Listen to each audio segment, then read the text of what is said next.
Good evening, good afternoon, wherever you find yourself in this weird, wild, wacky world of ours, and welcome to another exciting installment of Decks in Dublin. This evening's scene will be taking place at the beautiful and historic Wynn's Hotel, located just off Grafton Street in central Dublin. Wynn's has, for the better part of a century, been known for its ambiance and delicacies, has been known for its fine dancing cabarets and its Dicky Bow dinner recitals. It is a place of eminent class and sophistication, where the rich and the creme de la creme hobnob into the wee hours of the night, whilst discussing everything from foreign policy that will dictate Ireland's destiny and future to stocks and bonds that are being traded on the international market.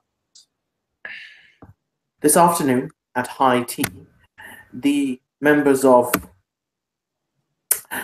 the Reality Deviancies, the Reality Deviant Organizations of Dublin, have been invited to tea by members of the Technocratic Union. They have been simply told to ask for Miss Zeal's table, and it is recommended that they all arrive together at approximately 1 o'clock sharp.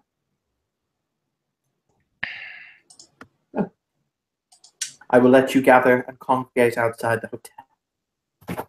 Rory will actually have shown up hours. Actually, hold on. Is this happening the same day as today? This is happening the same day as today. Yes. So what is the timeline? Like, what time is this? This is 3 p.m.?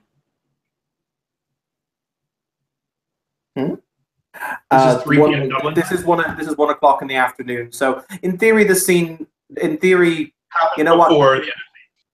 No, it's going to happen after the other scene. We're just going to hand wave and say the other scene was yesterday. Because fuck, if I want to deal with, actual real world times. Fair. There we go. Okay.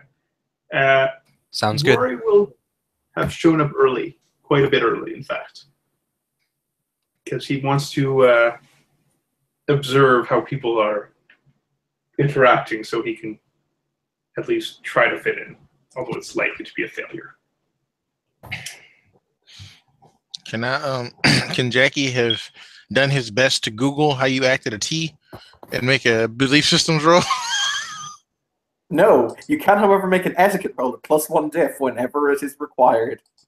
Roger that. Yeah. Very good. So, in that case, we're going to go down my list of people, and you will all gather outside of the hotel. So, first of all, Rory has gone, so I will go from the next, which actually Rory would be the first on my list anyway. It's funny how reality works out. The next, we shall have his hermetic brother, Liam, joining us. So Liam will arrive as trains and public transportation take him. So he'll probably get there about a half hour early, just... Ooh, interestingly, you will note in the picture, you'll actually be able to see the Lewis tracks, which is the light tram that operates throughout the centre of Dublin. There is literally a stop for it that is not seen in this picture, but is about 10 meters in the left-handed direction. Fun fact. So he will get off the tram and be in his fanciest regalia that he can put together on a relatively short notice. His nice suit covered by a heavy jacket because fuck, it's cold. He will take out his vape box and he'll take a few hits. He is going to mutter and mumble to himself as he gets off the train or the tram, and he is going to prep a mind shield. Oh, that wonderful thing that people should not leave home without. Yep. So I'm going to start those. Want to throw up for one for me too? If I have correspondence and mind, I can put a mind shield in someone else. You can put a mind shield on somebody else if you can see them. Actually, that brings up a very good point. So I'm going to mind shield myself, and then I'm going to mind shield them. It will add an additional required success. Basically, you need to put 1 into every additional person you wish to affect. Okay. I'll start those rolls. Okay. What was your question, Solon? I was going to say, that actually brings up a very valid point. Before my character goes there, since he knows for a fact that Saisho does that whole mind reading thing, and he's had how many people say, get a damn mind shield? Is there any way he could have asked Saisho to basically put one on him before he goes to the beating? That's actually pretty valid. Sideshow will probably do it, mostly because he doesn't want any of his information being read off your mind. Exactly. So, to answer your question, yes, he will do it for you. Give me a moment. Evan will make some dice rolls. In the meantime, Mara, you may intro. Well, obviously, as this is a black tie event, Mara will, dress as appropriately. I'm presuming that she's coming here with her fellow members of the Order of Hermes. That seems reasonable. That's Rory. Should have heard. And she'll just kind of like look on the outside, and then she'll look over to Rory. Now I'm hoping that we have a plan. By the way, for Solon, you have currently got a 10 into effect mind shield that will last you for the rest of that will last you a week. Jesus. Okay then. He doesn't want any of his secrets getting out. Fair enough. Also, it derail me because I have to go pull food out of the oven. BRB. Okay, that's fine. Sorry, continue, Jason, with your statement. My apologies. Oh, and Rory, I suppose you're meeting up with Rory inside, because, again, Rory showed up early. Mm-hmm. Rory's probably sitting in the lobby, which appears to be made of more marble than it should. Right. Oh, no. Again, I'd like to repeat, she will ask him, I assume that we have a plan. Well, I checked out the layout earlier and wandered around and pretended that I worked there. So beyond that, not so much. A simple no would have sufficed, but I understand. Yeah, but it'd be less fun. It is time consuming. And considering Fun what often we is. are, what situation we are having with the sins of the fathers, it would be expedient. Nevertheless, who else is coming from the order? Liam's coming. I assume one or both of the Magisters will be there. The Magisters both have urgent paperwork. You are adepts. You may speak on behalf of the Order. When asked directly, Magister Croshaw will have explicitly said, you have to learn how to deal with them sooner or later. If you can't manage this, then you don't really have a place among the Order. He will also have politely noted that if he informed Magister D'Onofrio of the meeting, Wynn's Hotel would be a cinder. Okay, let me retcon that. That's also very true. Well, we three will be representing the Order. Okay, I'm just going to move on so somebody else can intro. Yeah. In that case, we're on to Alan. You are next in my grand... Mr. Lockhart, you are on in my next cavalcade of introduction. Alan Lockhart will walk in. He's wearing actually kind of the suit that you see in the picture. Regular black suit, white shirt, black tie. He looks like he could easily pass for an NWO agent. And he's got a ring on his right hand that looks weird. Okay. The ring has some initialing on it. On the sides of the ring, you can see M and U. So, GM's discretion on just what this ring looks like to other people?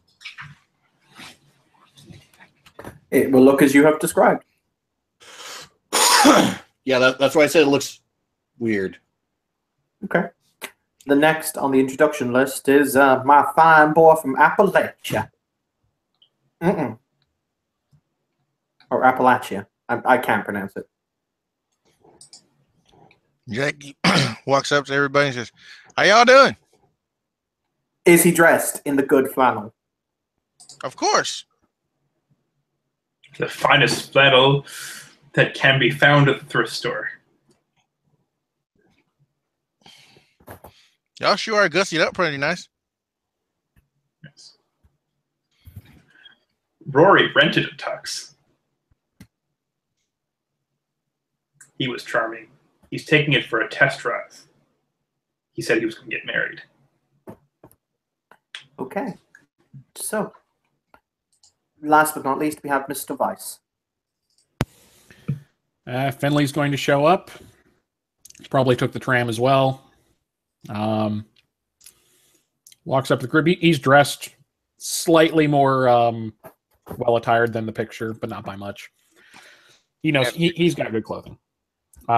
He's just going to head up to the group and quietly just, he doesn't say anything, actually. He's just watching, listening, nods to people he knows.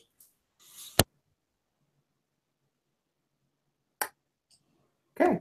You are free to talk amongst yourselves. When you wish to go to the dining room, let me know. No time like the present. I mean, if you wish to talk about anything or discuss what you want to do, but if you want to go to the dining room, that's fine. Well, I assume they're listening in. This isn't character. I assume they're listening in on anything we're going to say now.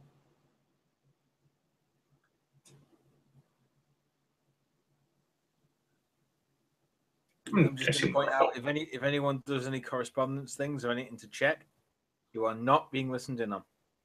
Mm-hmm. Someone should check.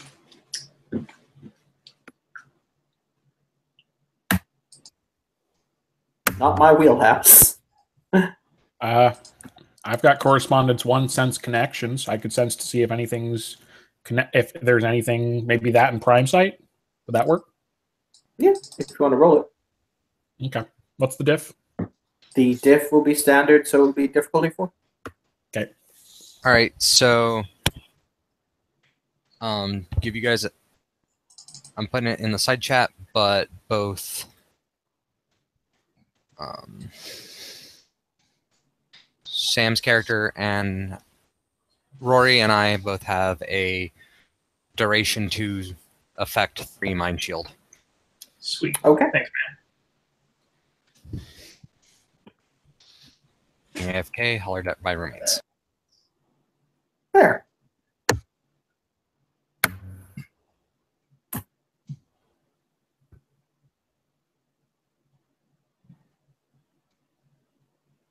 Currently, as Anthony said, Solon, you are not being listened in on.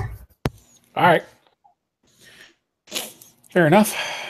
He's going to just look at the others and say, they're not listening. At least not as far as I can tell. So do we want to actually plan something out before we walk in? That's up to y'all. I mean, other than hearing them out and seeing their faces or whatever faces they actually choose to present to us, which is more or less meaningless. Look here, if y'all want to quarterback how this here shindig goes, y'all go ahead on and quarterback. If y'all always want us to go in there all fending for ourselves, we can do that too. It's really up to y'all. It's your kind of party. Well, I think we should just go and be polite and charming. Never hurts to have people try to make people like you. I mean, it may not be successful, but it doesn't hurt. And hear what they have to say and see if they can lend any resources to it.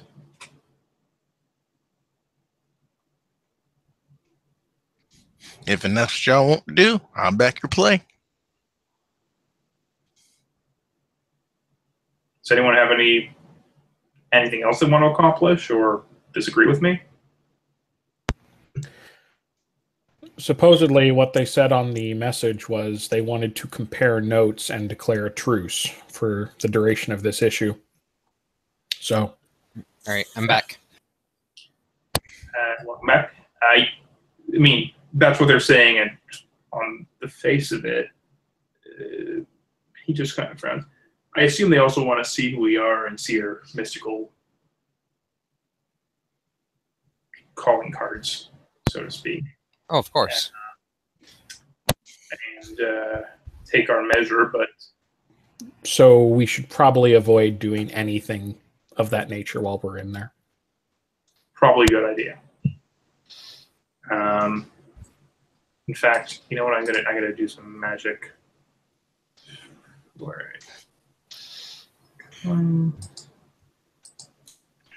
Sorry, I should have done this earlier, actually. Yeah. Stupid rolls. Yeah.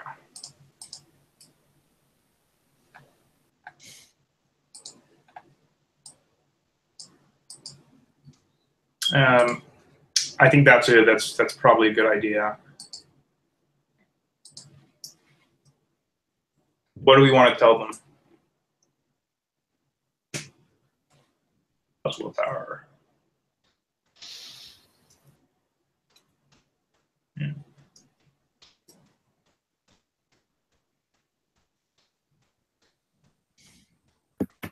What effect are you doing, by the way? Oh, I'm trying to make myself prettier. Actually, I don't really think that's actually going to matter at all, so fuck it. I love how, between myself, Evan, and someone else who I didn't see, there were three noises. Three people suppressing giggles. One of them was me. Yes. All right. I tell you what, guys. I just need to go and pull food out of the oven. So when I get back, you will go into the dining room. So continue. So. Oh no, it's Mabe. We should probably only give info directly pertaining to this issue. That should go without saying. Yes. And I doubt they particularly care about many details. They just simply want this resolved, I would imagine. True. We don't need to tell them anything more than they need to be told. Well, I'm not suggesting we tell them things they don't need to know, but ostensibly the entire point of this meeting is for us to actually compare notes. Yeah. What do we know about what we know about? Sorry, go ahead. Everything should be put on the table at this point, given the severity of what's going on. Take from them everything we can. Give them the appropriate amount. Move forward. He looks to Liam. I don't really see an issue with that. Because they're probably much better than we are at ferreting out if we're lying or misleading, holding something back. They get this resolved before we do. We continue to live. We get this resolved before they do. We continue to live. Okay. So, are you ready to head into the dining room? Sure. Awesome. The maitre d', who looks as if what I can only describe as Sebastian from Black Butler and Alfred from Batman had vicious homosexual sex and created a child. Looks at you down his nose, in as far as it is physically possible to look down their nose. Particularly at Jackie, who, as previously stated, oh, Jackie's not here. Okay. Wait, hold on, Evan. Can I make a roll to charm him? Rory is appropriately dressed and is very charming. Based on where your stat, okay. What role do you want to make? All right, you can roll charisma etiquette if you wish. Spending a I look. was going to say, I think it's kind of funny that I mentioned boy. Gaydar before we got this scene started. Ever so slightly. 4 successes. Okay, what do you say, though? You can roll dice all day, but what do you say to him? Excuse me, sir. We're here for tea with, out of character, I forget, Miss Z. Miss Zeal. Or Zen, Miss rather. Zeal. Zen. Miss Zen. I believe she's expecting us. Oh, but of course. If you would all please to step this way, Mesdames et Messieurs. He will click his heels and will tuck a napkin under his arm before he will step down from the little podium he's standing behind and will usher you into the grand dining. The grand dining room is a bustle of activity. Many tiered plates of cakes are stacked high, each one glimmering and gleaming under the light from the chandelier that sparkles down. You see cutlery, silverware made from silver itself, very exquisitely handmade. Everything is just so.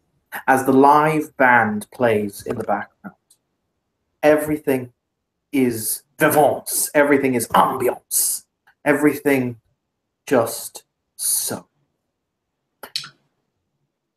You are led through the diners to a rather secluded table at the side of the room, where you will see 3 people sitting.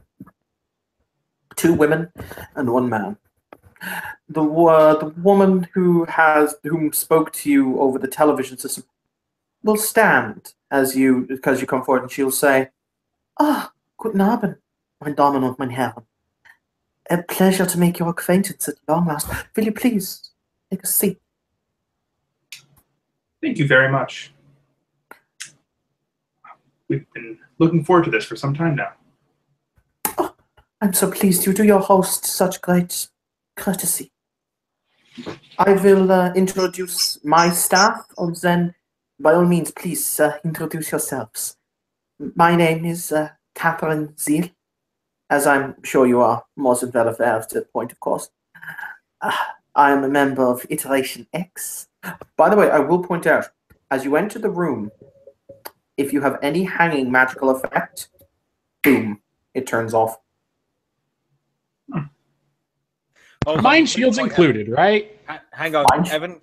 Yeah, quickly define what you mean by hanging effect. Do you mean time delayed, or do you mean all effects? Oh, yes, my apologies. You have entered a static reality field, which is basically creating a technocratic norm in this room. Anything that would be associated with a mystical paradigm ceases to function.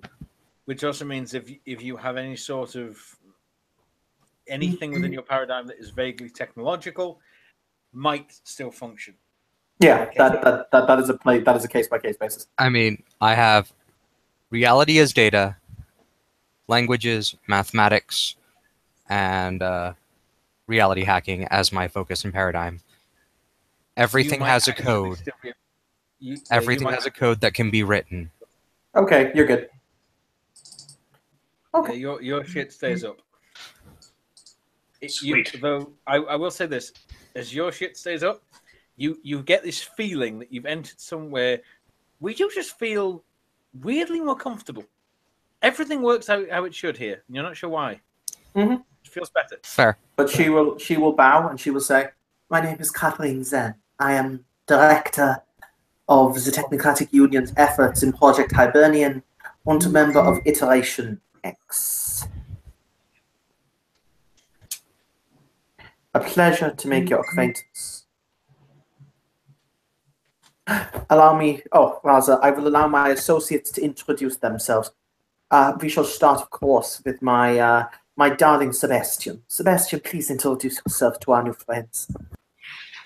You will see a man who is clearly wearing a pair of headphones, like obvious Apple headphones in his ears. He will pull them out, look up as if he was not listening to the conversation, pull a small pocket watch out, look at it, note the time, put it away, stand up, extends his hand. Sebastian Coltrane. Lovely to meet you all. He'll just glance over to the director and say, I was wondering how long it would take you to actually get to the introductions, ma'am. And with that, he'll like pat where he has the pocket watch. Of course. And last but most certainly not least, my Liebchen, please introduce yourself.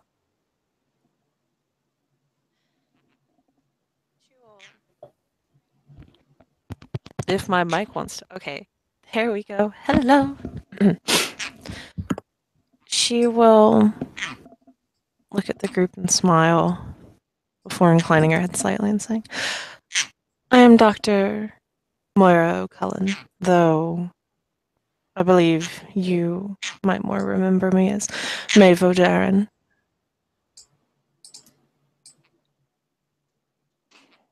Though I do not believe anyone here knew me when I was with your group. Shame.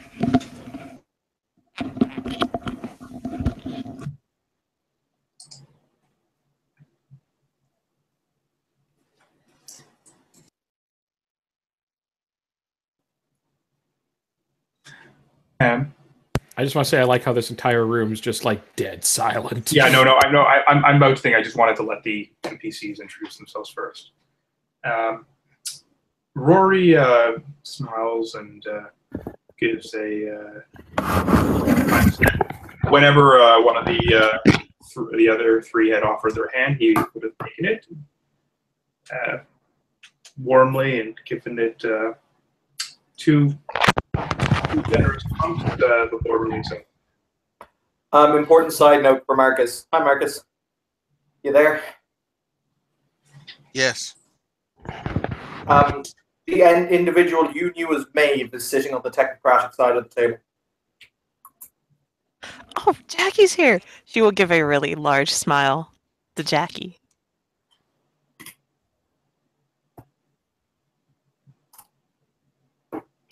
Yeah. I'm Rory. And you give his like craft name or whatever it is. I don't want to go through the whole thing out of character right now. Looking it up. Of the Order of Hermes. It's a pleasure and an adventure to meet each of you. I'll let my colleagues introduce themselves as well. He just kind of,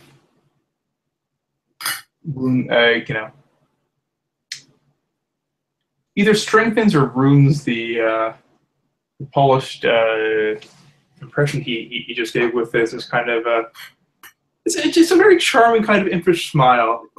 Like, you just can't help but love him. Sanctity, sanctity, sanctity, sanctity. Okay. Such a scamp. Who else? Who wishes to go next on the introduction, right? Yeah. Mara will just, well, once she's actually sat down with the rest of her house, she'll just look rather plainly. Mara Ursu.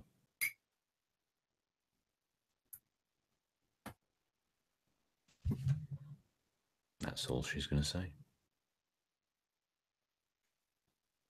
Can you speak up a little bit? You're super mumbled for me. I can't hear you.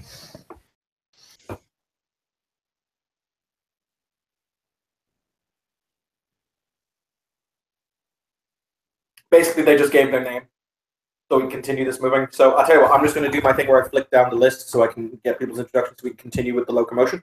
Austin, you are in fact next for introductions anyway.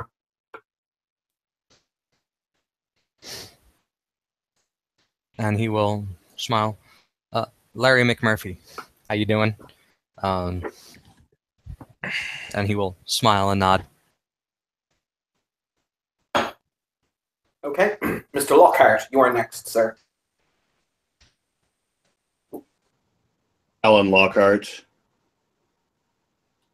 And that's literally all he says and all he does.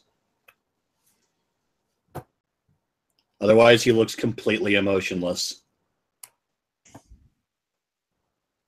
The director will raise her hand, kind of with a finger pointed up, and she's like, Dr. Lockhart, I believe.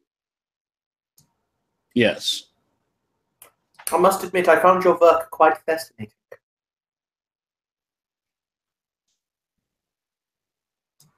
He just doesn't respond. Sorry, He what did I doesn't miss? feel a need to respond.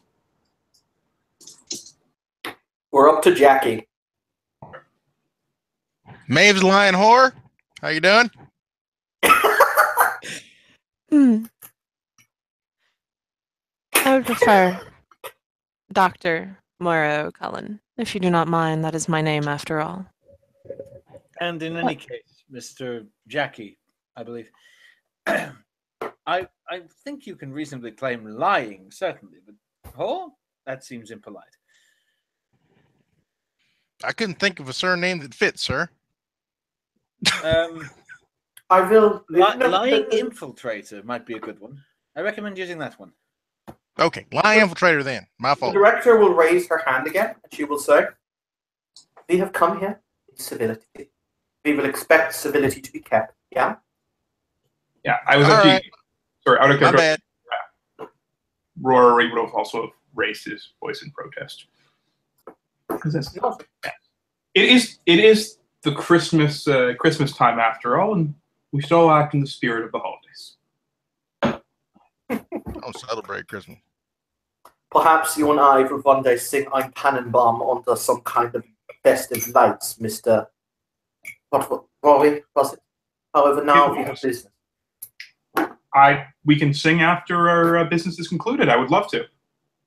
And you, sir, the last one on my list, which is Finlay. An interested party. My apologies, but I'm not in the habit of giving out my name. Not here. As you say, Mr. Vice. Suit yourself. It was just really calm as you said, Mr. Vice. So, shall we sit and have some tea? Of course. You are to please consider yourselves the guests of the Techos Union. Order whatever you'd like.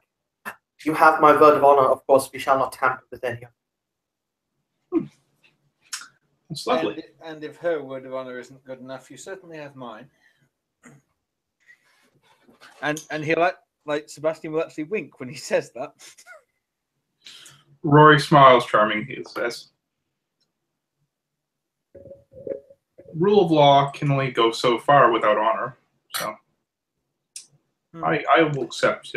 I'll accept in the spirit in which it's offered, and offered beyond. And I swear I will try to participate in the spirit in which this meeting was called. Shall I play mother? He picks up the teapot. Very well. By all means. So. And he will take off his jacket and place it on the back of the chair, and then he will, as he takes his seat, he will unbutton his coat and sit as you do not sit with your coat buttoned. Mm-hmm. There is, as I have said, a very large stack of pastries that is on a tiered set of plates in the center of the table that all look fabulous and very fancy.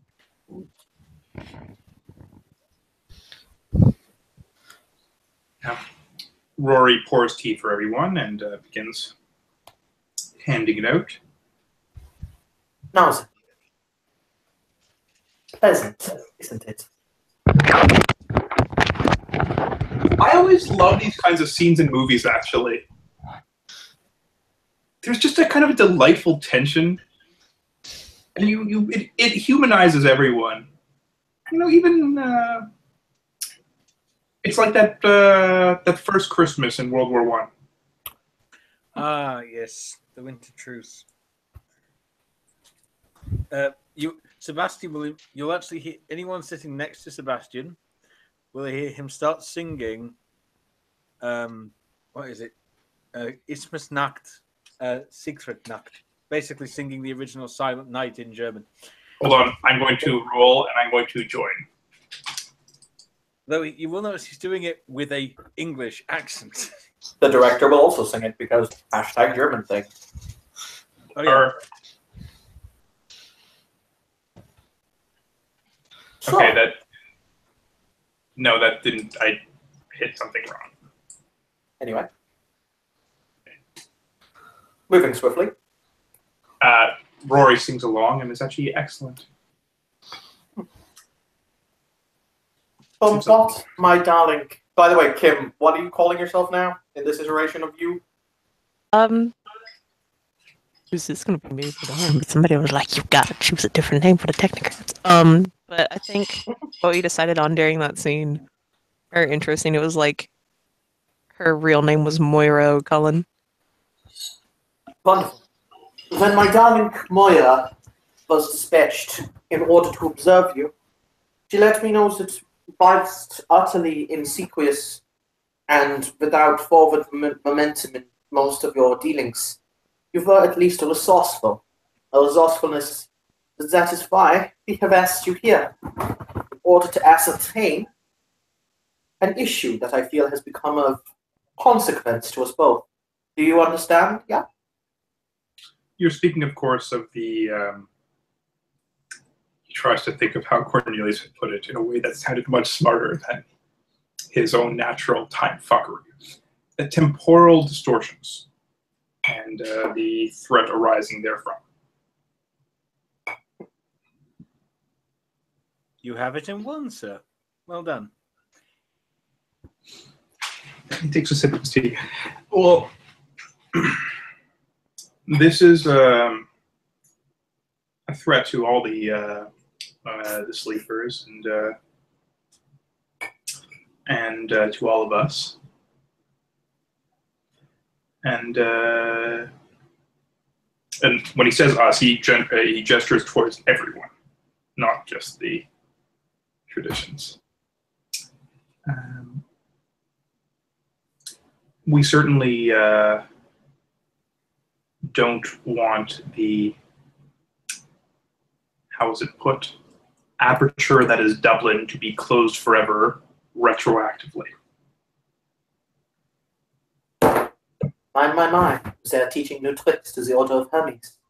I did not think that it was within your capabilities to understand such scientific concepts. Normally it's all Avada Kedavras or Aloha Moras with you people.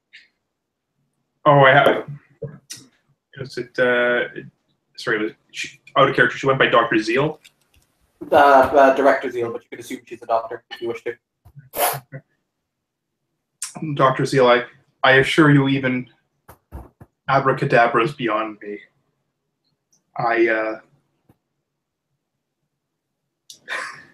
He just kind of smiles with himself, self-deprecatingly.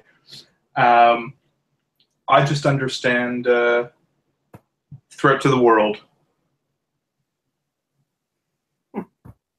So, the Technocratic Union will take the first step in this.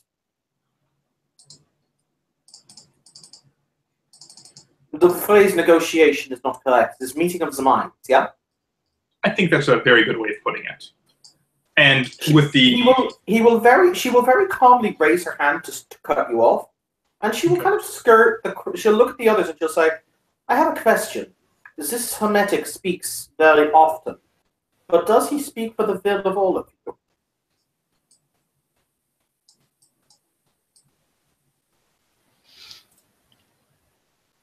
He will look over at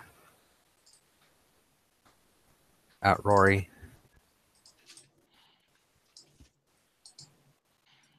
I am not the speaking type. He tends to be more outspoken, but he raises good points. He is long in the mouth. Rory chuckles. True. I'm speaking more to those of you who are not servants to a pyramidal structure, who believe in obedience and order to one's superiors. Or is he your superior? I'm not exactly sure. My apologies for my lack of knowledge.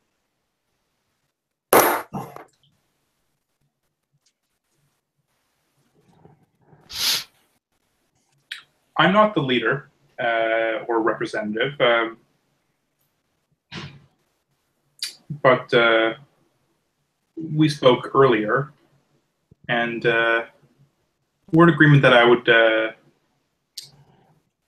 help convey information from our side, although my colleagues will provide certain further technical details.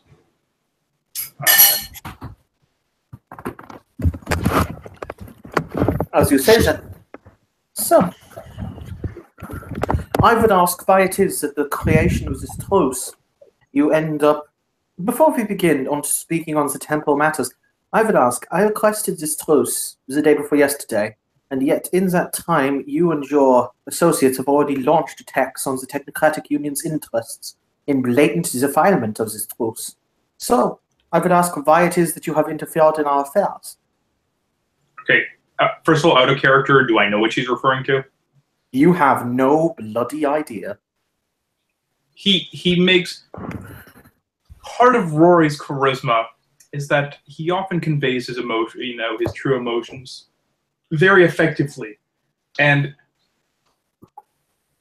the charming but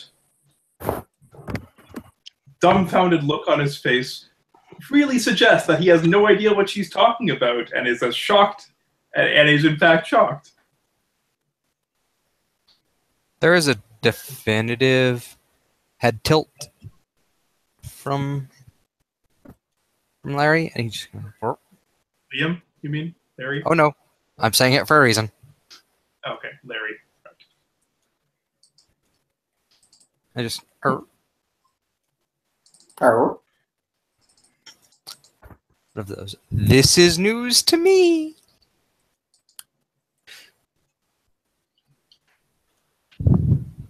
You weren't aware that your colleagues have been acting against our interests? No, we've been...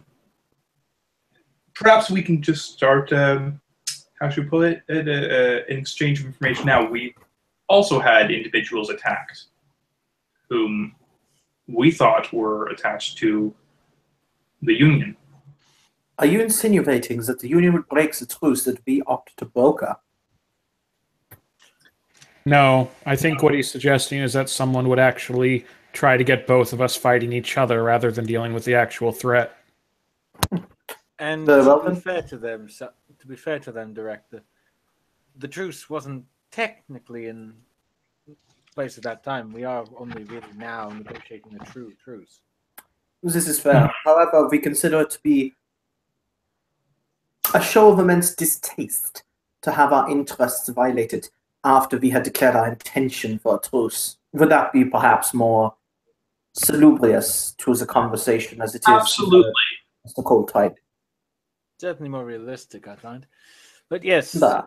you say that there wasn't... Some of your own people were attacked by those Yes. who thought were Union operatives. That is correct. I might, maybe just in the interest of putting us all on the same page, he goes over what he had practiced with regulators. We could clarify the terms of the truce to avoid misunderstandings once a truce is put in place, which would undermine it, and we could, you could identify the interests that are being attacked, so there's no more misunderstandings, because it in fact is news to me. She will hold out her hand towards Moira, and she will say, "May I have Dr. Heisenkopf's notes, please?"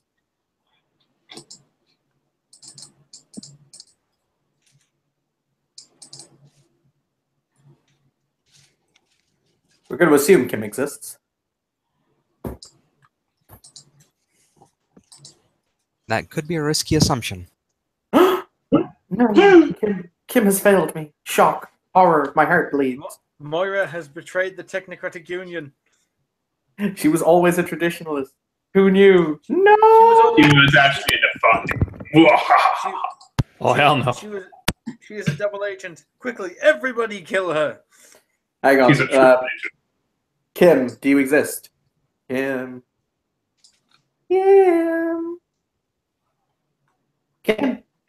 She's playing. I guarantee you, she's playing Overwatch. Either that or she's playing with Biscuit. She might have gotten distracted. Something might have happened. I can forgive her playing with Biscuit. Yes. Yes. Let's assume that's what she's doing. It'll be Biscuit the Burb or Bloody Overwatch. Yeah, you hear me, viewers? Bloody Overwatch. Bloody Overwatch. Anyway, moving swiftly.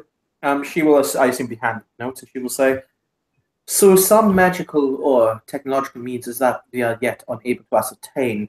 You were able to destroy millions of euros worth of technocracy, biologically engineered technology, rendering it and its processing and our ability to process it completely inert. We have no idea, frankly, how this occurred. And sorry, I have to get his name because Dr. Templehoff, somebody else, Dr. Heinfelkoff is rather unnerved as a concept. We will demand that there will be reparation for this." I mean, Doctor, if I might, and he looks to Mr. Coltrane. Mr. Coltrane, if I might speak frankly, I would be offended if you hadn't been up to this point.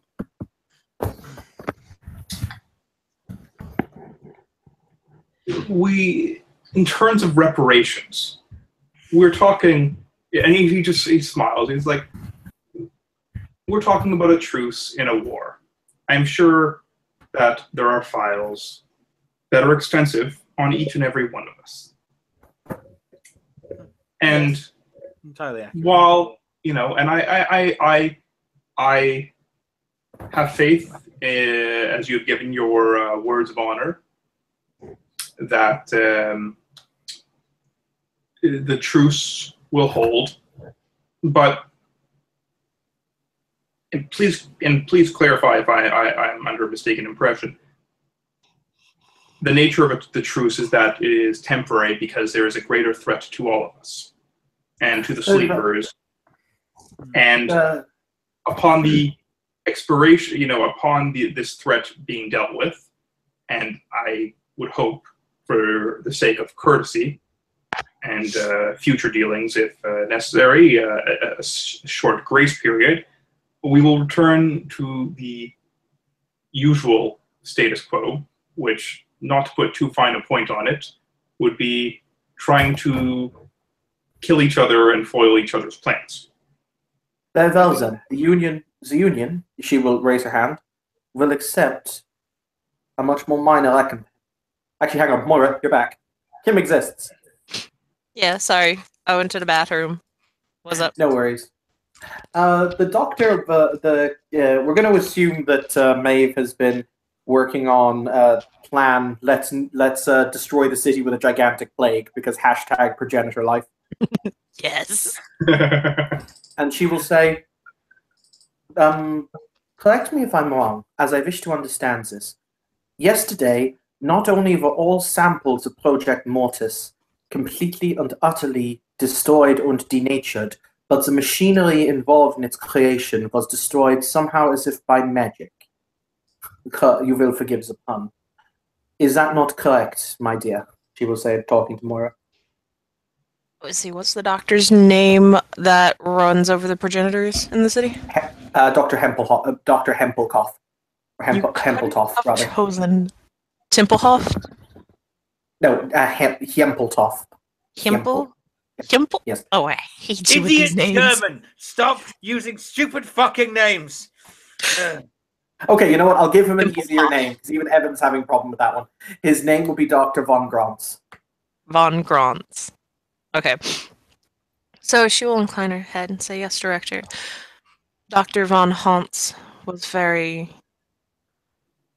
shall we say, upset over the discovery of this when we went into the lab the next morning." Yeah. We merely wish to understand exactly how it is that this event took place in one of the most secure technocratic facilities currently in Dublin. This seems reasonable to me. If you're able to give us the answer, we may continue.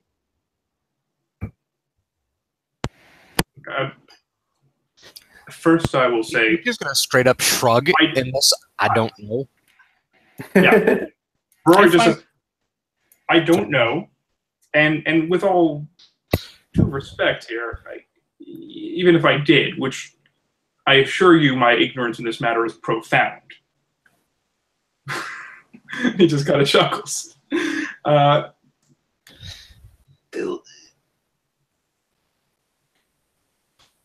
don't see what that has to do with the matter at hand. I mean, that is the business as usual that had just mentioned, right? The reason that it is a matter for concern is because this happened after we had requested the truce, when it is the fact that we, in good faith, had extended our hand once the traditions proceeded to gouge at us with a knife. So how can we trust someone who would do such? With all due respect, again, and you are a much wiser and more powerful individual than myself, and with much more life experience. I fail to see. Sorry, he just pauses. You can understand from the perspective of many of my colleagues why some might be suspicious of an offer of a truce as a ruse. For example, having recently infiltrated us. We did not ask how. Oh, hang on. Whoa. Okay. Sorry. Jackie did say out loud about the infiltration. My apologies. I was going to say, how did you know that? But continue. Also, Maeve also said it, and they were insulting each other loudly. Loud insults are the best insults. Yes. Can I just suggest we get to the business at hand? Very well. We will do as you request in this matter. Mr. Coltrane, may I have the files, please? Of course. And he'll hand over a small tablet with all the files on it.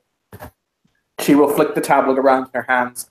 You will hear she will put her hand. She will put her thumb to the fingerprint recognizer. At which point it will say, "Welcome, Director," and will unlock.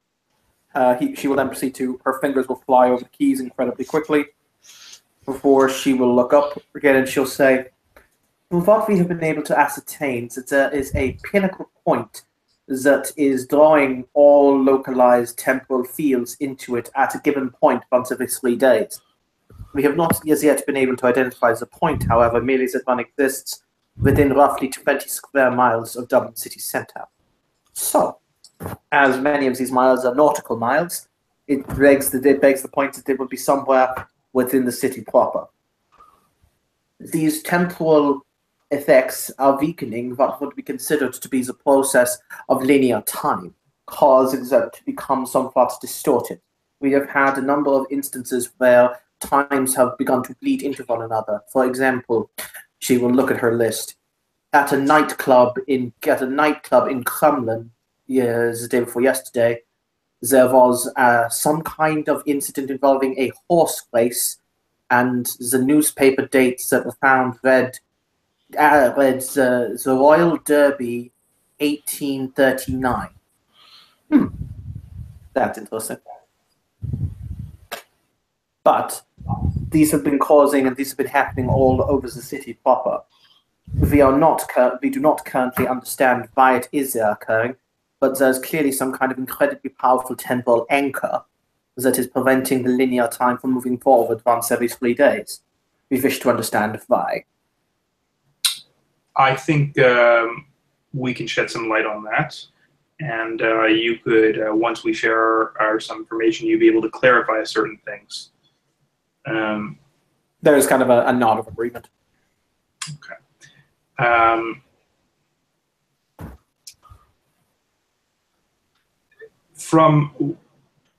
I'm going to ask my colleagues to step in and correct me if I misspeak here, or if they can state it with greater accuracy. In short, there are a group of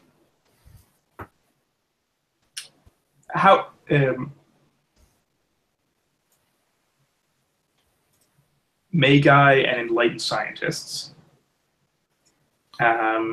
working together that are hoping to conceptually kill time.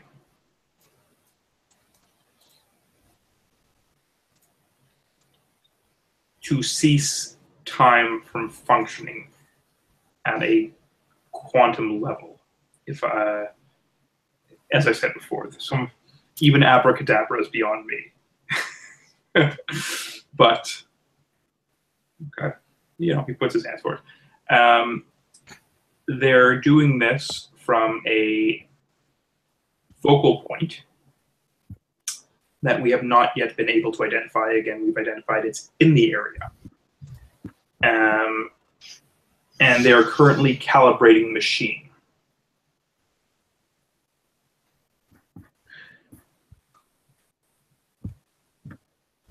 The part of what they're using to do this is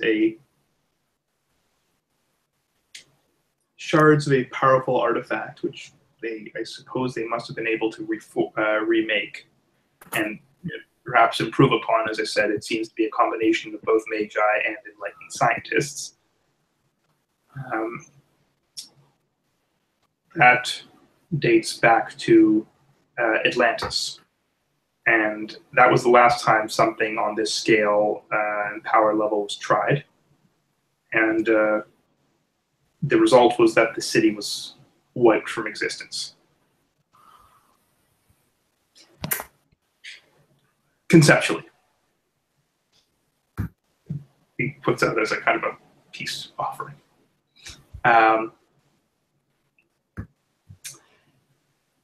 They have, they're using a combination of skill sets, magical knowledge, and technical methodologies that are hard to identify. We are, well,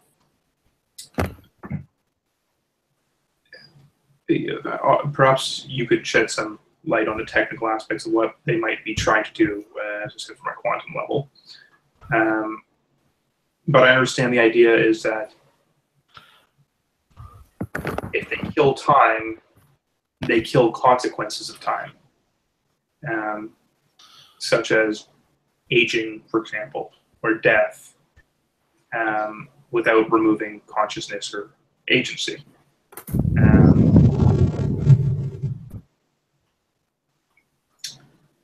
And they're trying to,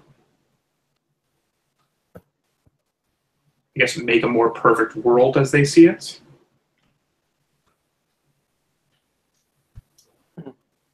She will kind of blink twice before she will look at Coltrane, and she'll say, creating a temporal event of that magnitude that would destroy the linear nature of time must require immense power. Power on the scale of... She'll rattle off a gigantic magnitude. It's the old lunar sphere problem, isn't it? Yeah. Yes. There's an old treatise stating, he'll look to the group. There's an old treatise dating back to like the mid 12th century, very earliest days of the Union, you understand. They're presented because back then they believed in a thing called the lunar sphere, the idea that all the stars in heavens turned on a spindle. According to the basic theory, it was impossible to breach the lunar sphere because that was the boundary between the mundane and the divine world. The lunar sphere problem is the general theory of what does it take to break one of the fundamental laws of reality in such a way as to be irreversible. By the sound of it, someone has either an excessively large premium generator, which would be terrifying, or, and I hope you'll all forgive my use of the term, but there's an exceptionally powerful reality deviant creature out there. She will contemplate for a moment and she'll say, you said that they were using a mixture of reality deviancy and enlightened science, yeah? Yes, they actually had access to substantial amounts of premium. She'll shrug. Remember, your etheratic brothers have access to premium. I'm aware. She will look to Sebastian and she'll say, what about a solar capture? What was it? How would you phrase it? A solar capture pod or panel that could generate the energy. It's hypothetical, but it could do it. It's conceivable, but would be so dangerous as to be beyond the term stupid. However, consider this: it would have a half-life of perhaps. You could not maintain the cohesion in the field for longer than, say, a number of weeks. And this is even if it was to be based in an antimatter solution. But if they are going to eradicate the concept of time, then surely it could be possible. If they, after all, do not care after a given point, because there will be no tomorrow, they will not need to worry about the half-life spectrum. Rory just instinctively looks back to Liam and Finley and the smarter the smarter people. Does anyone here have craft hypertech? I know one of you does. Not it. Not it. Ben, are you still here? Yeah, I believe I do. He does, in fact, have craft. Would you like to make me an intellect hypertech roll? Could someone do that for me? I have no idea where the Discord is. No Sure. worries. What's your dice pool? 1 moment. And are you spending a willpower?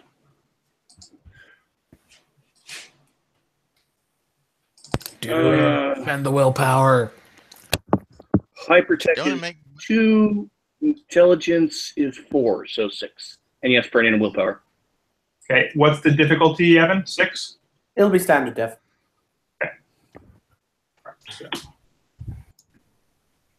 He will have 3 successes with the willpower. Okay, basically what the technocrats are talking about would be essentially capturing or creating a star and keeping it in an inert capsule to generate energy. Are you talking about a Dyson sphere out of character? They don't see it that way, but kind of. Think of a Dyson sphere, but shrunk down to something man-portable. Yes. Alan actually leans forward a bit in interest. Interesting. Interesting. You're actually proposing a Dyson swarm on a man-portable level. That could generate the amount of energy needed for the temporal anomaly. As I've said, however, its half-life could not be more than a number of weeks. Even at our level of enlightened science, it would be impossible to maintain the cohesion for longer, particularly considering the unstable nature of the star matter that would be created. However, if we postulate that, once again, these individuals do not care about the concept of tomorrow or indeed linear time, then they merely have to use the energy. Here's the sort of point where linear time ceases to exist, and then they will not need to worry about the after effects. Or they need some way of he's- venting the excess matter. Yeah. gonna take a sip of his tea. And if the Before he decay takes a were puff. somehow halted, It would be catastrophic. Imagine imagine, if you would, a supernova in your hand.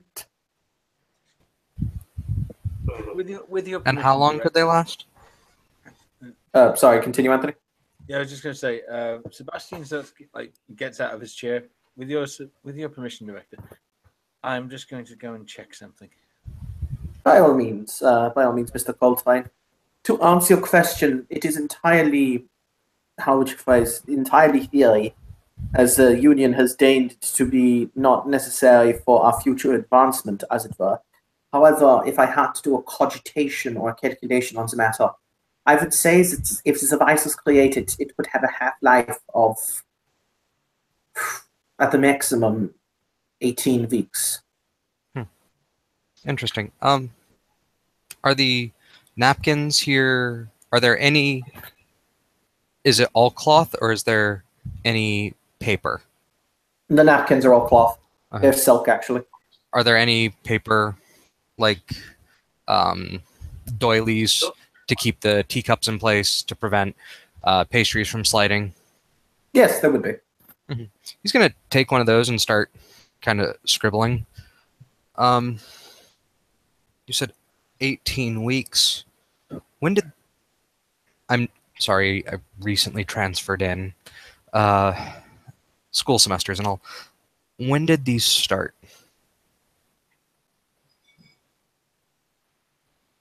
When did these events? Approximately 2 weeks ago, but that does not necessarily mean that the effects have only been going on for 2 weeks. It is possible that they needed to build to this point before the effects became nominally temporal. So it could be that these are the later stages of the device's calibration. I can also add something here, because that's helped me understand something more. They're operating in multiple time streams.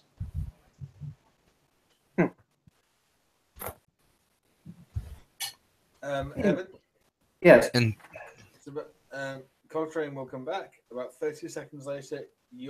Does the director have a brain-computer interface? Yes, she does. It like in the corner of her eye, then she'll see a little screen pop up with a message basically saying, "We are beginning scan on data reported. Please stand by." She will acknowledge. Sorry, continue. I was saying the group attempting this is organized. I don't know how large they are, but they do have substantial resources, and they're operating in multiple time streams.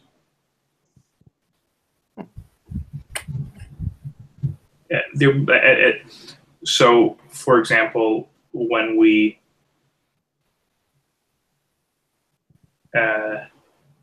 stopped, he looks uncomfortable for a moment. It's very euphemistic. One of their operatives the other day, it was if, and by the way, they were dressed and equipped and trained as if they were one of your operatives. The funny thing about our operatives, our operatives, Laurie, is that they are not dressed and equipped the way you would expect them to be. Of a stereotype that is associated with your organization and methodologies. And he goes back to, and he is doing some math. Yes. What kind of, important question, what kind of math are you doing? He's been in college for a while. He's done his physics, and he is. I'm guessing he's using calculus. He's gone through calculus and trig. He is a smart cookie. They were part of his AP classes in high school. Okay, so sorry, Marcus, you will be acknowledged by the director with kind of a flick of the hand. Mhm. I'll let Austin finish his thought. And while running this, he will. So I'm gonna guess that New Year's is the deadline. What makes you think this? Things progress and decay at a certain rate. Rate of decay can be measured. If things have started to go wonky, based off of your math, your speculative theory of 18 weeks, and things begin to break down and break down rapidly, think these agents operating within multiple timelines with multiple states suspended their suspension. She will nod. Question, because Evan, out of character, can't remember. Which is the house in the Order of Hermes who basically does Magitech? Is it Videtius or is it Teague? It's Verditius now. Teague Teague became because they melded. They merged. Okay. And they call themselves Videtius now, don't they? Mhm. Okay. It is also... Oh, sorry. Marcus, what were you going to say before she goes on to another point?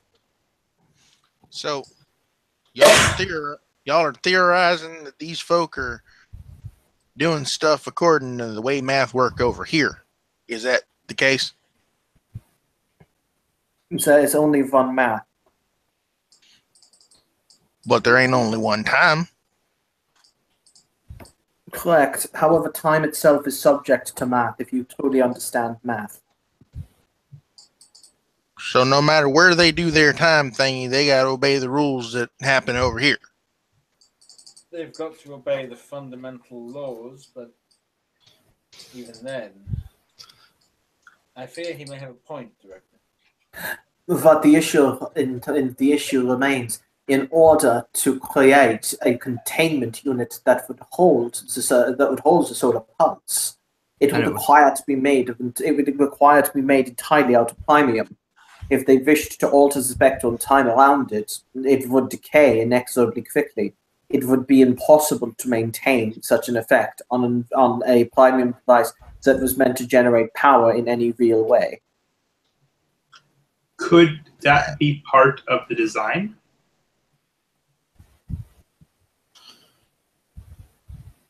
In what manner?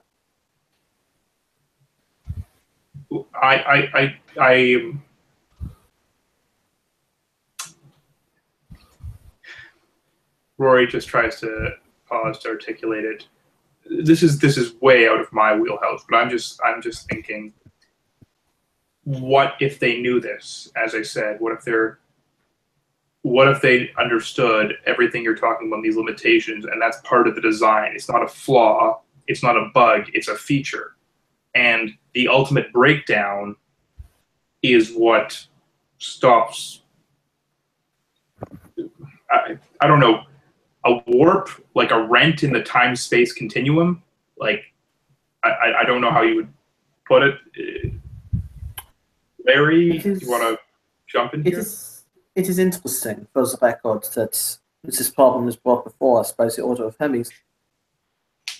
Are you familiar with the work of Gerhard Ludwigsen of, I believe it was at the time, House Teague? He was the individual who speculated originally in the 18th century that the solar containment for the usage of the derivative of primal energy was possible. I may have heard the name. We need that dead man's notes is what we need.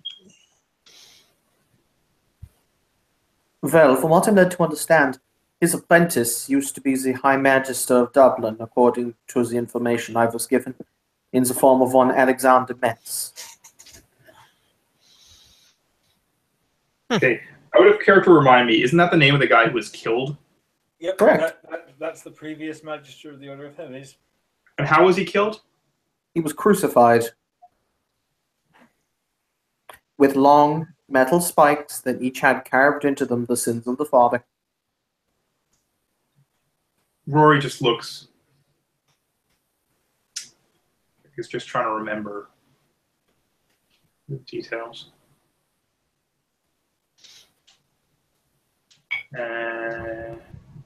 Sounds like an in-house job to me. Yeah. Okay. Takes us. I reckon somebody found out what he was doing and took it real personal, and decided to probably abscond with whatever notes they could, what he had gathered. Not all the notes that he had, what they had gathered, because they had to truffle off with other things to make this whole thing work, didn't they?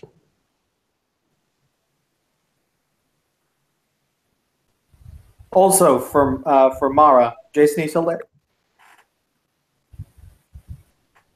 Yeah, I am. You will recall Magister D'Onofrier saying that only someone like Magister Metz could have removed the clock piece from where it was being ensconced in the hermetic vault. Bless you. Oh boy.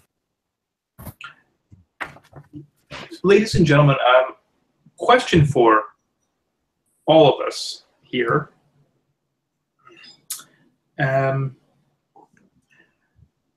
What skill level would something like this take? Could this be done by a single master mage or master scientist? I'm unsure of your internal terms. She'll look at Coltrane and she'll say, the creation of a solar capsule in theory could be done by a single individual. Yeah. It's theoretically possible, certainly, but it would require the resources of an entire team, so it's practically impossible, theoretically possible. But if time isn't an issue. But it's not a matter of time, it's a matter of resources.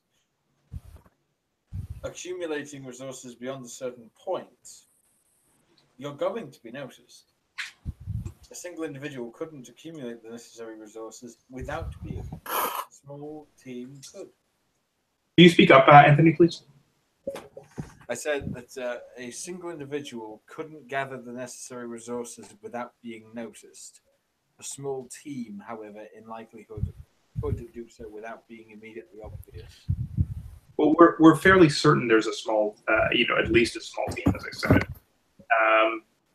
I'm just wondering if the ritual or experiment itself, the proof of concept, actually the past stuff would have been proof of concept, the actual functioning of the prototype would, he searches for words, could that itself be activated by a single? Oh, if it's been built, it could be activated by a chimpanzee with a lot wielding a banana, but In theory, it would just have to have an on-off button. yes, you could, in theory, have a very big button, hence the chimpanzee. Okay. Can I ask a real simple question? I'm fairly certain you can. If we had a piece of the thing that was built that worked off the same frequency of the thing that was built, could we use that to find the thing that was built? Almost certainly. We could most assuredly scan for it, yeah. That seems like a good place to start. Just throwing it out there. Very well. Was Jackie going by a pseudonym here, or like he didn't even bother with it? They already know who he is. Yeah, that's a good thought. Alan will actually steeple his fingers in front of his face, Gendo style, as he actually kind of remarks, "I wonder if this Local spirits can be used to track this as well. The extra, By all means, Director. the extra-dimensional beings would probably not be aware of its existence, as it does not directly affect them. Time in the extra-dimensional planes works slightly differently. Oh, but it don't. I'll have to do more research. So,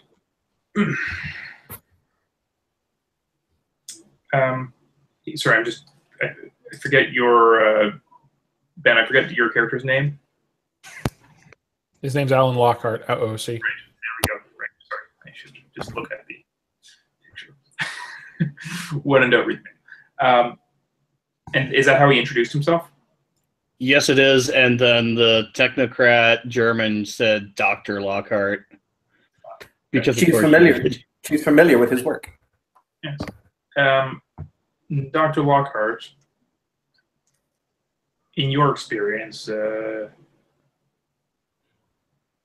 would there be spirits or extra-dimensional beings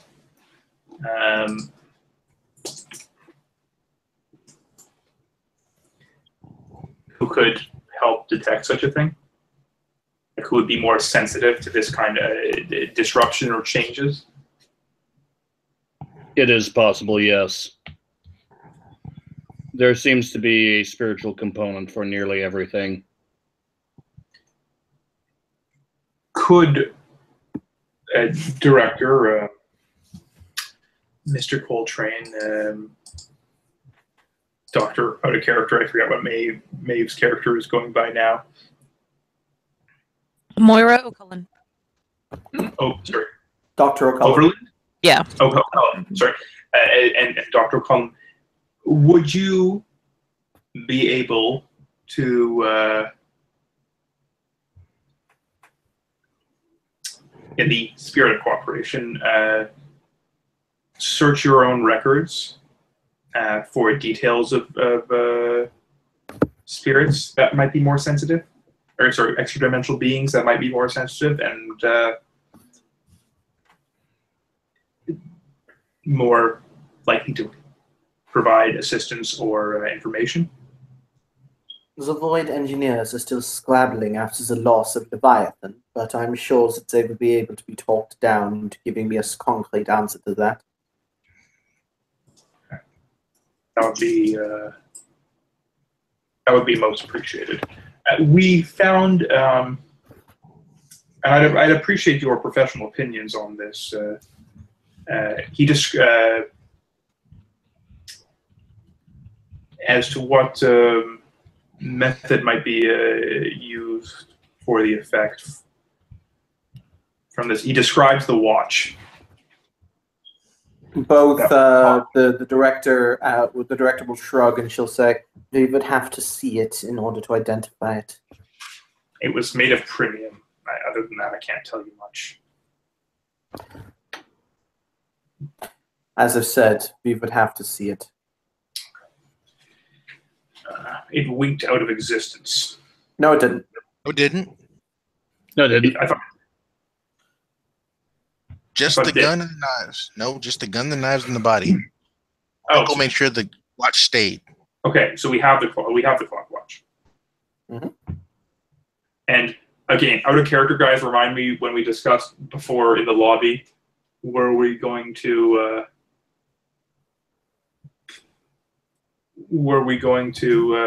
share that?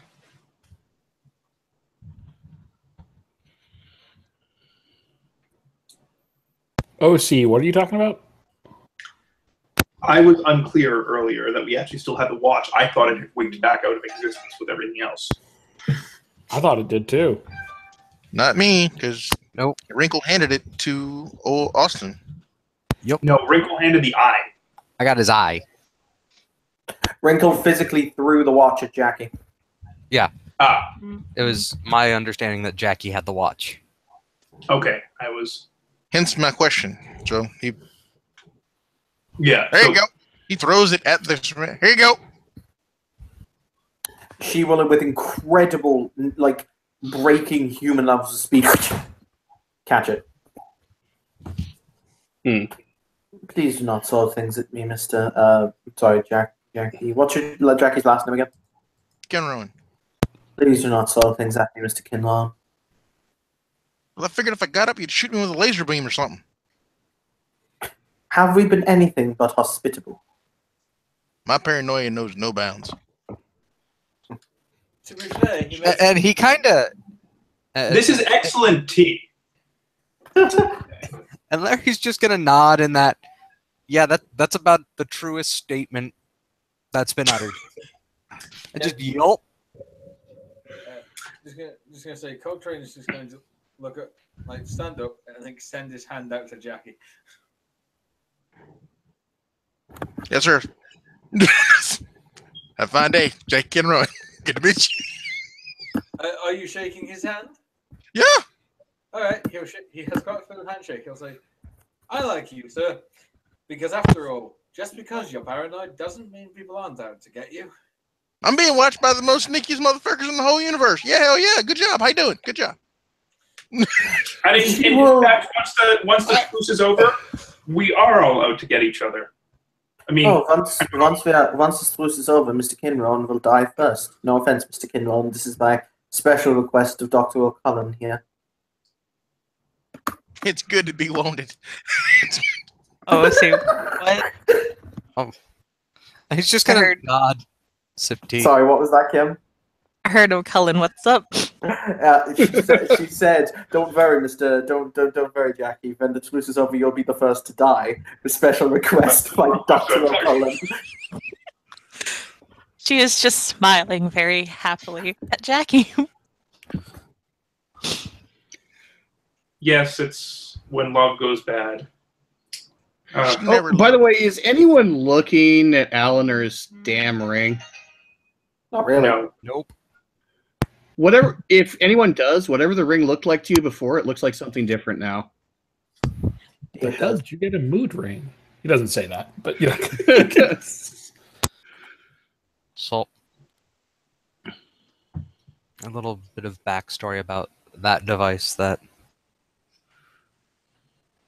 our dear friend has graciously lobbed in your general direction.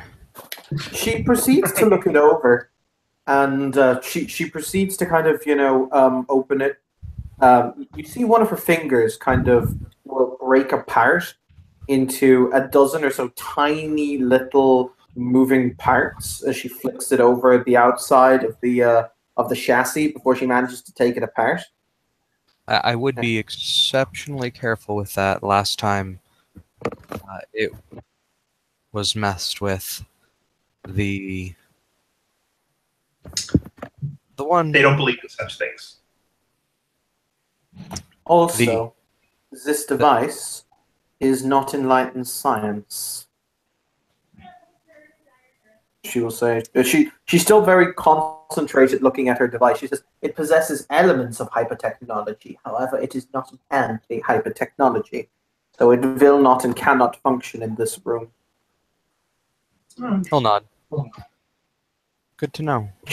She'll kind of move her hand to kind of get to get Coltrane to look at it over her shoulder as she's taking it apart. He'll stand up and he'll start examining small pieces of it, taking out small lenses with which to look at it more closely. After about a minute, he will say to the director a series. It will basically sound like a series of he's whistling, like a very rapid, almost dots and dash style whistling. Okay. Is that Morse code? Yeah, can I make a perception plus arts? It's It's not quite Morse code. Question. How familiar are you with basically how fast can you calculate binary?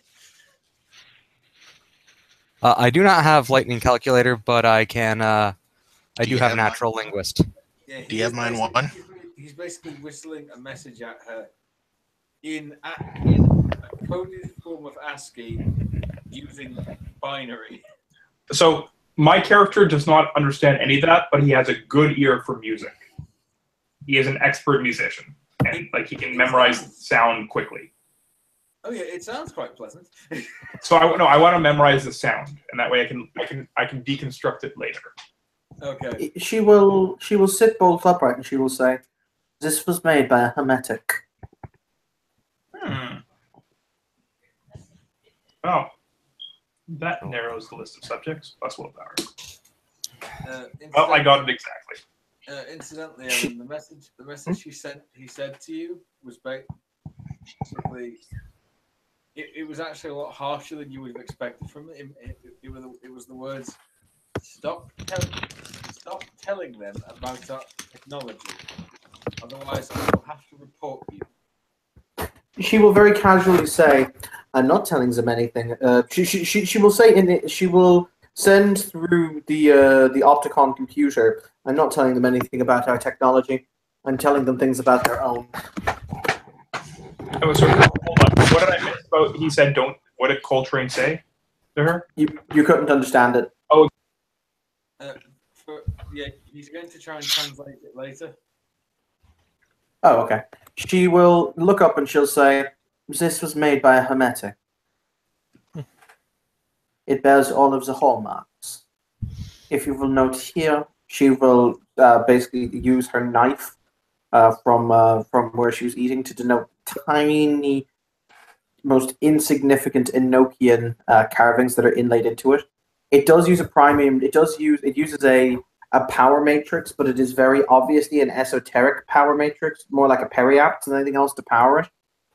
And she will say, "This is clearly hermetic in origin. We would not be so sloppy in its creation or design." Yeah, people like the aesthetics they like. And he's People gonna. are also people are also incorrect. This is also true. Little bit of backstory about what you are holding in your hand is the operative of the organization or group that attacked myself and a few others was wearing that. They were cloaked and shielded under an effect, and after being dispatched, it began to chime, work, and gather energy, and then release an effect to the dispatch agent, which could have had any number of effects. I didn't have enough time to discern the effect while it was traveling from watch to agent.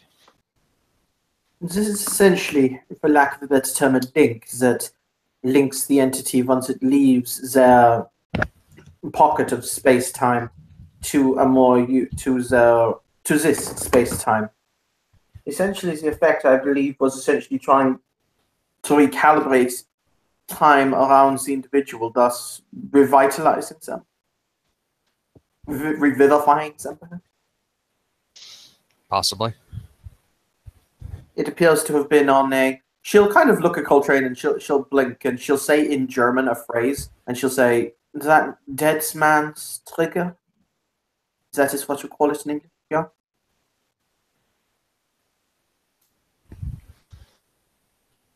What did I miss about that? Anthony's not there. Cool. Switch. Dead man's switch. Yeah, I was here. Sorry, I forgot I've muted myself. He said dead man's lever, dead man's handle, and dead man's switch. Ah, I see. What did I miss from the message being sent between the two? You didn't understand it. I know. No. What did I miss since then? I went. Oh, okay. Talked about that device and how it's hermetic, and how when the operative died, it started to begin the resurrection process on the operative.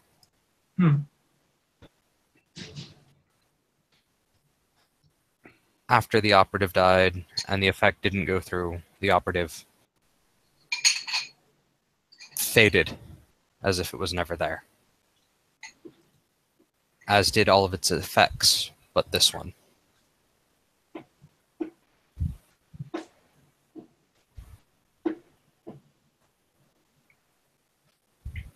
Interesting.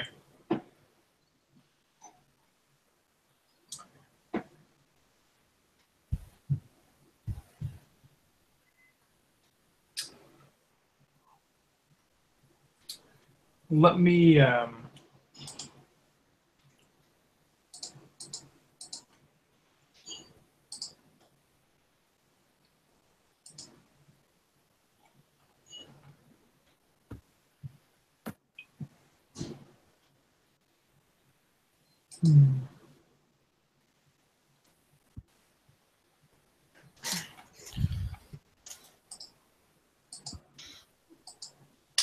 Rory sips his tea.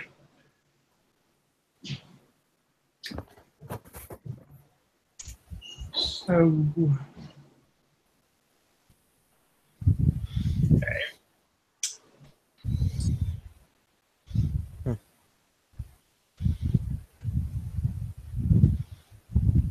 Do you have any sorry? Do you have any information on the identities of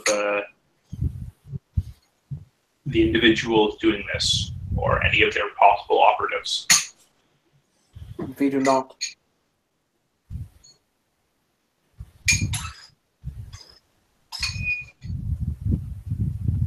Evan, at this point, your BCI will flash again inside your head, and it will show a map of Dublin, and it will basically read no points of interest detected.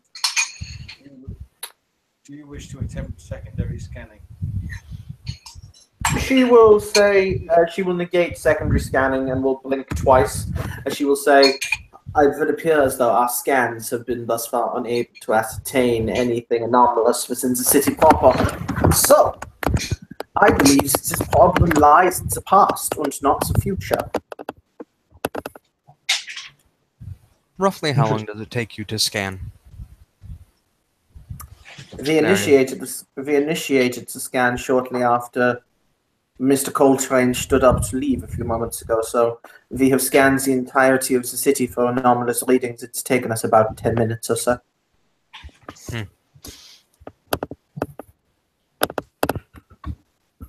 We, Larry, you had... Please call him by his real name. We are beyond that point. I will, as a courtesy to him, I call him by the name he chose to call himself here. I just want everyone to be comfortable, happy. I recall you saying something about it was possible that only he crinkles his brow. It can only be detected while it is happening. It cannot be detected before it happens. It cannot be detected after it happens. Because it never actually happens, is what we were positing earlier. That's the one.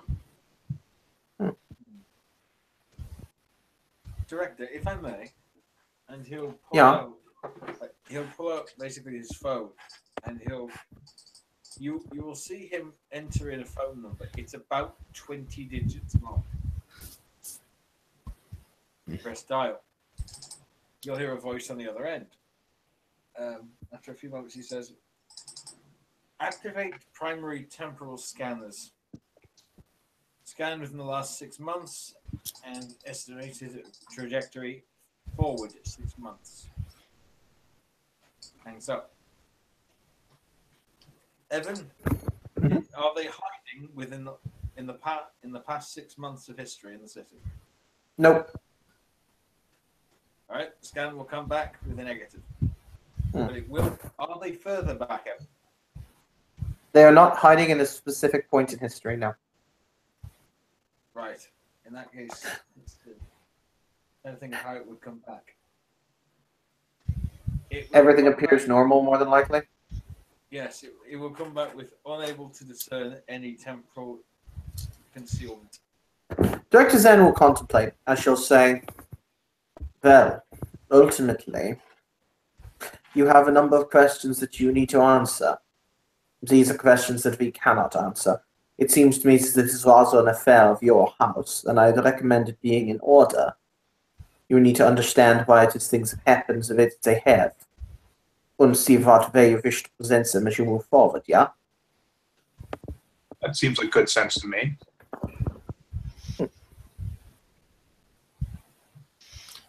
Mr. Coltrane, let me give you an example. What is the price for disloyalty to the Union? That would depend upon the circumstances and the nature of the disloyalty, the duration of the disloyalty, and the level at which the disloyalty took place. The fact of the matter is that there is not disloyalty in the Union. There is correction to the problem. Maybe when the traditions understand that this is indeed the correct way of working, they may pose a significant threat to the Union. Director, with all due respect, is driving us really going to accomplish anything? If all goes well and we address this issue, then you will be back to what I am sure for you is a deeply enjoyable task of targeting us for execution. She will blink and she will hold up her hand and she will say, "Is that really what you think?" Yes. Why? Because you smile when you talk about death. And you play these little power games when it's clear that I don't really care. I mean, you win. I acknowledge it. You are more powerful than me. You are big and I am small. What do you, he puts his hands up. Like, what do you want here? That has always been the weakness of the traditions. You only see yourself in a grand games that has nothing to do with you. All you see is me this and me that. I'm going to sit in my little wizard's tower and cast my spells. You do not think about the greater good of humanity. When it was we who gave humanity hospitals, the ability to stand upright and not be afraid of the dark, the ability to have education and healthcare so that they live beyond 30. This is a gift of the Union, not simple bric-a-brac and bam. I acknowledge that, and he smiles. He smiles very charmingly. He's like, I say this genuinely. I would love to sit with you sometime, and when there is not a imminent threat of impending destruction, and have a philosophical discussion. Because I will point out, Sam, that you're playing this character way too intelligently now. I've been noticing it for the last. Sorry. You're playing him way too kind of up tempo and up brow than he is. Sorry, I just imagine he was practicing with Cornelius. That's fair. Oh, by the way, Alan has been observing the German lady for quite some time, actually watching her movements very closely. Why? Because I might be able to tell you something. Because she moved too fast and had too fast a reflexes earlier. Okay. He's actually trying to determine if she's gotten upgrades from someone he knows. Okay. By the way, Sam? Yeah. What's your character's name again? Rory. Rory, okay. Sebastian was like, if I may be honest, Mr. Rory, the simple truth is that, and this is, I admit, largely a personal thing, but if I had the choice, I would invite each and every one of you to the Union and would hope you would join. Personally, I have no issue with the traditions on a fundamental level. You do your what. I'm a great believer in that idea that magic and science are the same thing viewed from a different lens. The only difference is you view it from a mystical lens. And I would hope that eventually all of the traditions would be able to join a more cooperative organization, namely the union. But the sad truth is, there will always be those who seek disquiet between us. Personally, when this truce is over, I don't see why there should be any reason for a return to hostilities. We could begin a new chapter in the relations, a new transition, if you will. I would be interested in discussing that once this is over, but she will raise her hand rather succinctly, and she will say, we have told you, I believe, all it is that we are capable of telling you. Okay, so perhaps we can touch base. Is there a way of contacting you, even indirectly? Coltrane will just slide across his business card. Thank you very much. And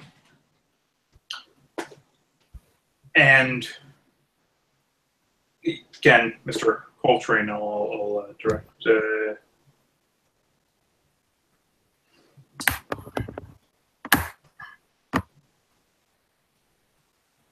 Is there a possibility of technocracy assistance or resources? That would depend on the circumstances, but if the Union felt it was for the best interest of the mission, I could probably see if it could be requisitioned. Yeah, I can't imagine it would be a large ask. When the time comes, if you have specific requests to make them soon, Mr. Coltrane, who will relay them to me, as they will then either receive my approval or my denial. Okay. That understood and appreciated. She is going to stand up at this point. Yes. From the tea table. Can I? He stands up as well and says, "Thank you very much for your time, Director, Mr. Coltrane, and Dr. O'Cullen."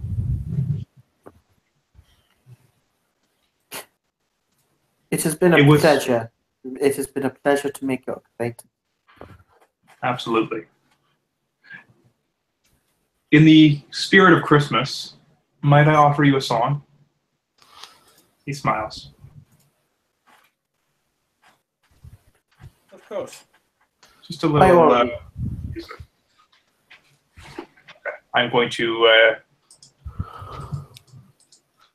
play a German Christmas song. You know, some German Christmas songs. He'll play kind of a medley. Practiced earlier in the day. Spending a little time. Question. Yeah. Does it seem at this point like the actual meat of the meeting is over, and are the exits blocked? They're not. As a matter of fact, the technocrats are attempting to exit. Yes. Yeah, Finley's getting up and probably trying to lead Alan out while he's at it.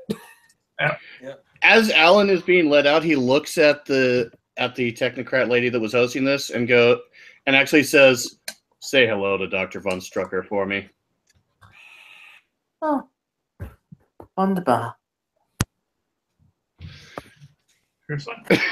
Then he continues out. You will, by the way, before you leave, because this will be slightly mind-fucky for everyone, you will see the director. When Rory's finished with his song, she will applaud politely, and then she will walk into the center of the room under the chandelier, and she'll hold up her hand, just very into the air. You will see a small device, roughly large enough to fit into the palm of your hand, fall into her hand. It's a small circular spherical device that appears to have dozens upon dozens upon dozens of apertures on it, like tiny lenses. And she'll click it once, at which point you will feel the static reality shield drop, and she will then click it again, at which point every single diner, waiter, and everyone else in the room will vanish as if they were never there.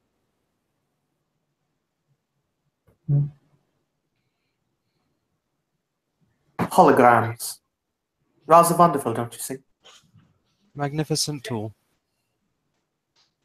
Oh, I always liked Star Trek.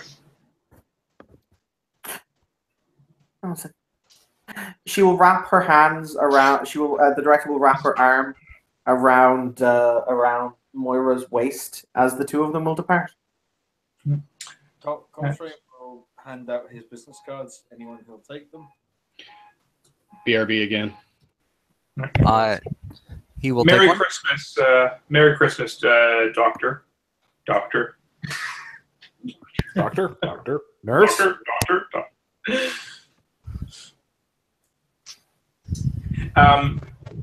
And can we at least have,